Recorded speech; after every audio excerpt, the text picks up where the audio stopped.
रामा आणि शिवा एकाच आईच्या पोटी जन्मलेले दोन भाऊ, एकेकाळी एकमेकांसाठी जीव देणारे.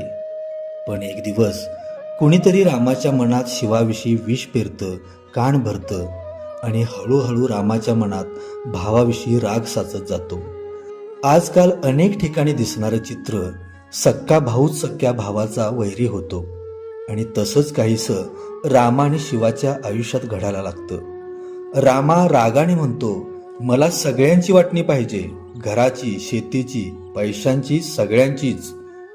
घराची, शेतीची, पैशांची वाटणी करता येईल, पण आईला दिलेल्या वचनाची वाटणी कशी करायची? भावांच्या मनातल्या प्रेमाची वाटणी कशी करायची? आणि मग एका जाणत्या माणसाच्या शब्दांनी दोन भावांच्या मनातला राग विरघळतो आणि पुढं काय घडतं ऐका. दोन भावांच्या नात्याला स्पर्श करणारी हृदयस्पर्शी कथा वाटणी. लेखक किरण सुभाष चव्हाण. गुजबूर रानावर पाटचं पांढरं थोड दुकाड पडलेलं. बांधाच्या काठानं आणि माळ रानानं पसरलेल्या सोनरंगी फुलांनी शिवार लांबनं सोन्यागत पिवळं दिसत होतं. आज पावसाच्या अंगात काय दम नव्हता. उगच बुरमाट नुसता झिरझिरीत गळत होता. शेवटचा गुटखा घेतला आणि चहाची कप बशी बाजूला ठेवून शिवानं डोक्याला टापर गुंडाळली. मागल्या अंगच्या सपरीत जाऊन खुट्टीची दोरी आणि देवळीतलं खुरपं घेतलं आणि तसाच पुढे जाऊन मागल्या बेटाजवळच्या पडवीत गवात कापायला बसला. 5-6 पेंड्या कापल्या आणि मोहरं वाहून कापायला मागणं आवाज आला. काय करायला लागलायस हे? तसं शिवानं मागं वळून बघितलं. काय झालं का दादा? काय झालं? उलट मलाच विचारतोस? इथं माझ्या बाजूवर गवात कापायचं नाही म्हणजे तू काय चालवलंस म्हणायचं हे माझं तुझं? अरे वा, तू चालतोस ते चालतंय आणि आमचं चालत नाही वय. दादा असं कोड्यात बोलू नकोस. काय हाय तुझ्या मनात ते सरळ बोल. कुणाच्या मनात काय हाय नव ते चांगलं ठाऊक हाय. येळ आल्यावर समज कळल. अरे कळायचं ते कळू दे की. आमचं काय चुकलं ते तरी सांग. हे बघ, मी सांगतोय इथं गवात कापायचं नाही म्हणजे नाही. शिवाला रामाच्या असल्या अलीकडच्या बोलण्याचा तिटकारा चालता. त्यानं त्याच्याकडे दुर्लक्ष करीत खाली गवात कापायला बसला तसा रामाला जास्तच राग आला. त्या रागाच्या भरातच तो शिवाच्या अंगावर धावला.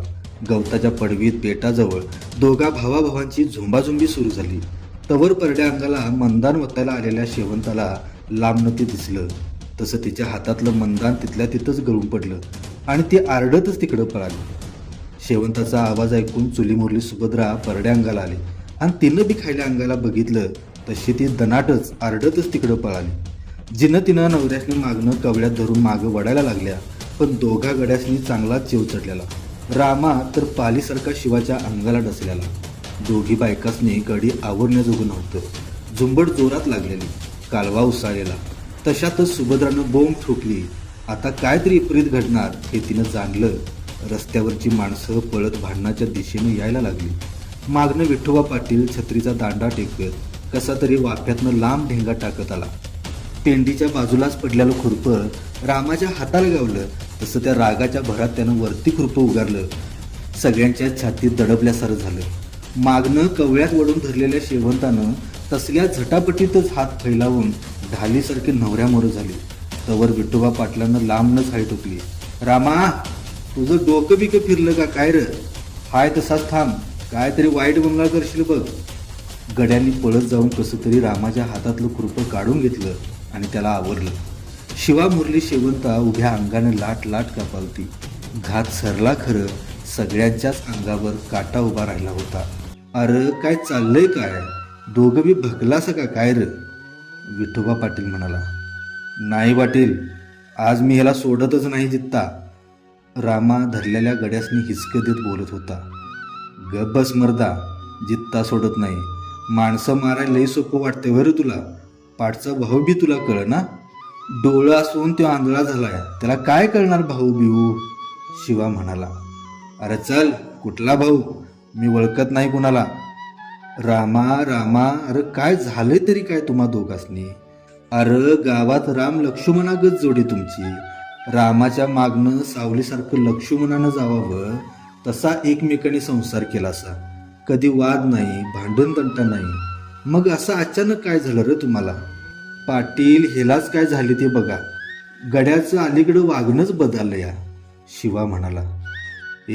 असू दे, ते माझं मला माहीत. बास झाला आता पाटील, आज फैसलाच होऊ दे. आता वाटणी झाल्या बिगार, मी गप्प बसणार नाही.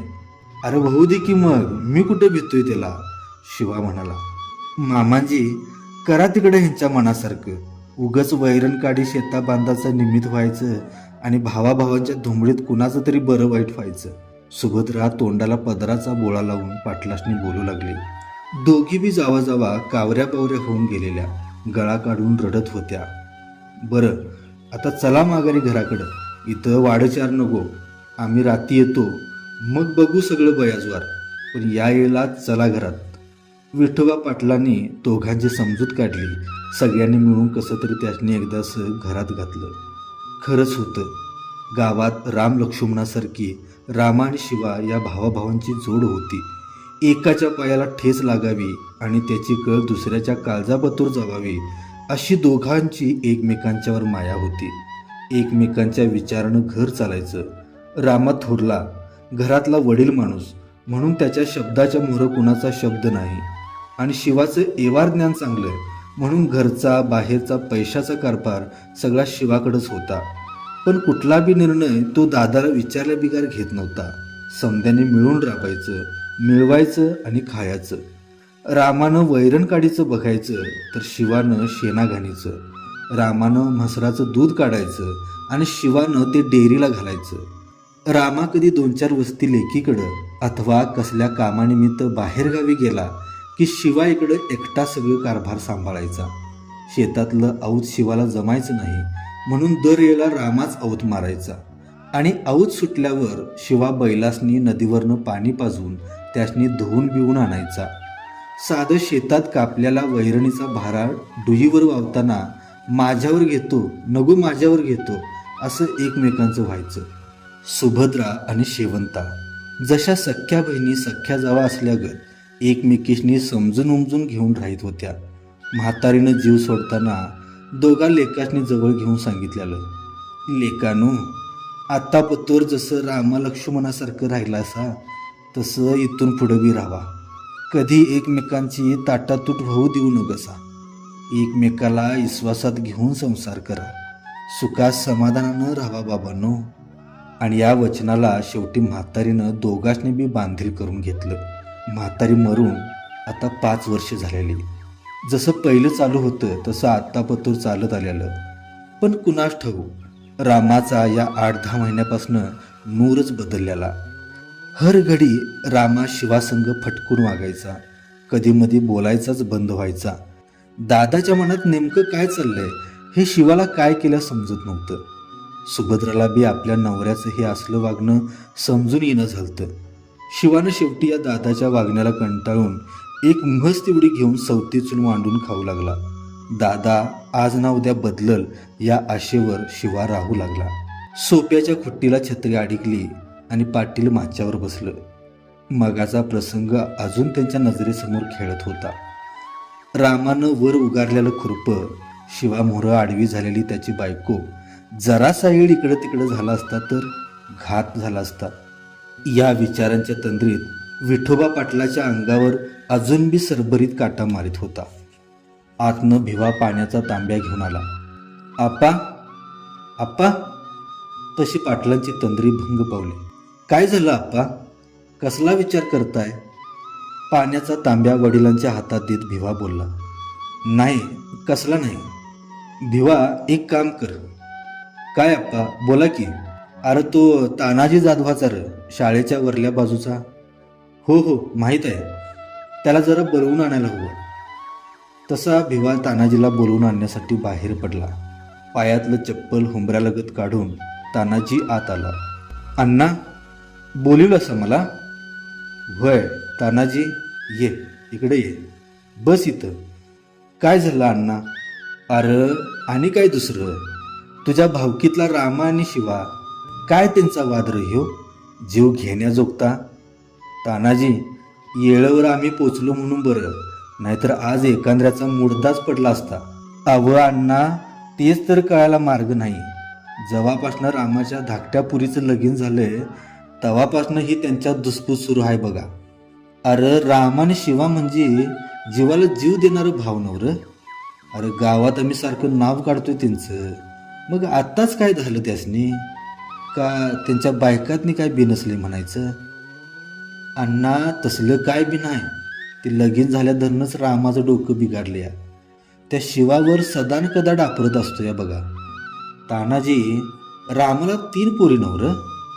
होय 3 पोरी आणि 1 पोरग आणि शिवाला 2 पोरं.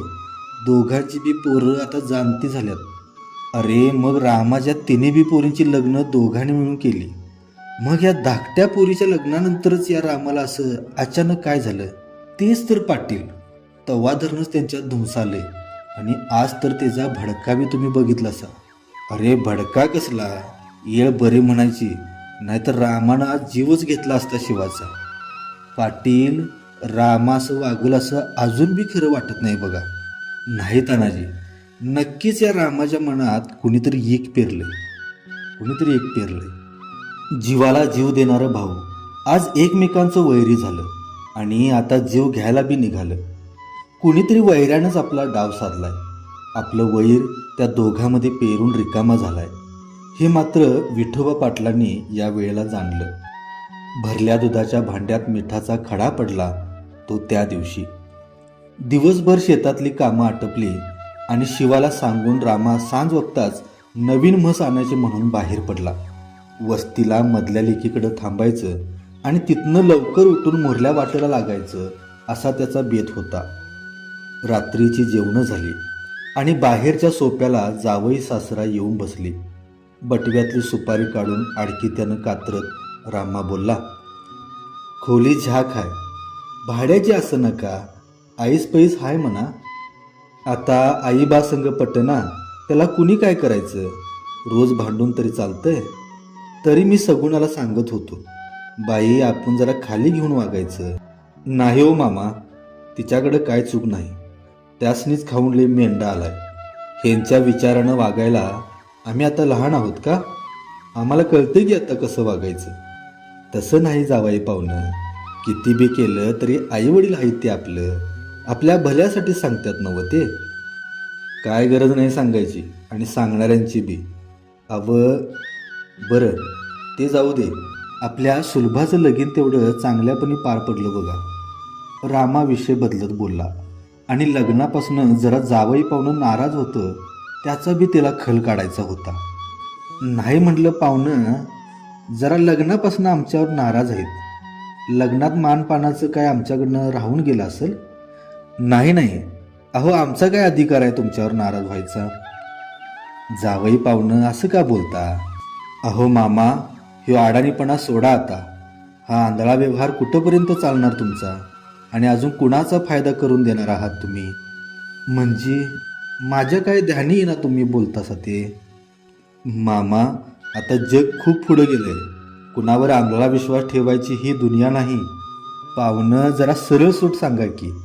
आम्हा 1.5 अडाण्याला तुमचं हे कोड्यातलं बोलणं काय कळायचं नाही. तुमचंच कोडं तुम्हाला सांगतोय मामा. तुम्ही सगळेजण मिळून राबता, मिळवता आणि पैशाचा कारभार सगळा तुमचा धाकटा भाऊ सांभाळतोय. होय सांभाळतोयच की, मग त्याला काय झालं? नाही ते ठीक आहे, पण आपण सुलभाच्या लग्नाला एवढा मोठा खर्च केला. एवढ्या मोठ्या खर्चाच्या व्यवहाराची जबाबदारी तुम्ही अशी कशी हो कोणाच्या पण हातात सोपवता? म्हणजे पाहुणं माझा पाठचा भाऊ आहे त्यो. माझ्याकडं काय आणि त्याच्याकडं काय एकच की. तो कोण परका आहे वय मला? पैसा मामा, पैशापुढं सगळं झूट. कुठला भाऊ आणि कुठलं कोण? रामा बावचळून गेला. समोरच्या जावयाच्या मनात नेमकं काय हाय त्याला काय बी कळना. पण जावई पाहुणं मात्र हळूहळू मामाला आपल्या बोलण्यात अडकविण्याचा प्रयत्न करीत होता. पाहुणं, खरंच आता काय बोलायचं ते उघड बोला. तुमचा भाऊ शेवंताच्या लग्नात एवढा खर्च झाला, तेवढा खर्च झाला म्हणून सांगतोय. मी सांगतोय मामा तुम्हाला, नक्कीच त्यानं या खर्चाच्या धामधुमीत सहज 40-50 हजारची अफरातफर केली आहे बघा. पण तुमच्या ध्यानी कुठल्या येतील अशा गोष्टी? तुमचा आंधळा विश्वास नडतोय ना इथं.